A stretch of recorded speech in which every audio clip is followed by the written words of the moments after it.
ایک بہن نے کویسچن کیا تھا کہ ان کے پاس تقریباً 4 تولہ گولڈ ہے جو بچوں کے لیے رکھا ہوا ہے اور کوئی رقم نہیں ہے، تو کیا اس پر زکوٰۃ بنے گی کہ نہیں بنے گی؟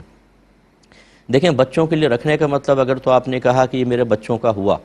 یہ بچوں کا ہے، تو پھر تو آپ کی ملکیت سے نکل کر، اگر وہ نابالغ بچے ہیں، پہلے دیکھ لیں نابالغ ہیں اور آپ نے کہا ان کا، تو آپ کی ملکیت سے نکل کے نابالغ بچوں کے ملکیت میں گویا کہ چلے جائے گا، چاہے آپ قبضے میں نہ دیں،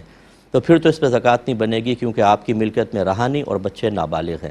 اور اگر وہ بالغ ہیں، آپ نے کہا کہ یہ ان کا میں رکھ دوں گی یا ان کو بعد میں دے دوں گی، اس سے پھر آپ کی ملکیت سے نہیں نکلے گا، یاد رکھیں، ٹھیک ہے؟ بالغ کو قبضہ دینا ہوتا ہے۔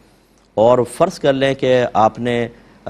یہ فزیکلی طور پر، یہ جیسے نابالغ بچے ہیں ان کو کہہ دیا کہ یہ ان کا ہے، یا بالغ بچے ہیں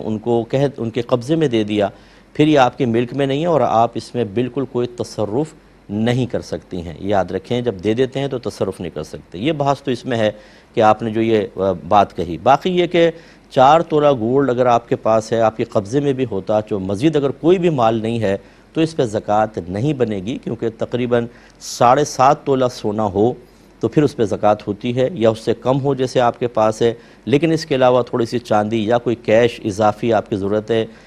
حاجت اصلیہ سے زائد رکھا ہے بینک کے اندر، تھوڑا بہت چاہے 5,000 ہی کیوں نہ ہو، تو پھر تو ایسا کریں گے کہ اس سونے کی قیمت لگوائیں گے، 5,000 کو ایڈ کریں گے، ٹوٹل کے اوپر زکوٰۃ بنے گی۔ اب یہ سارے میں نے کچھ تھوڑا تفصیل سے ذکر کر دی، 1-2 دفعہ یوٹیوب پہ یہ پروگرام ڈلے گا، اس مسئلے کو سنیں اور اپنی سچویشن کو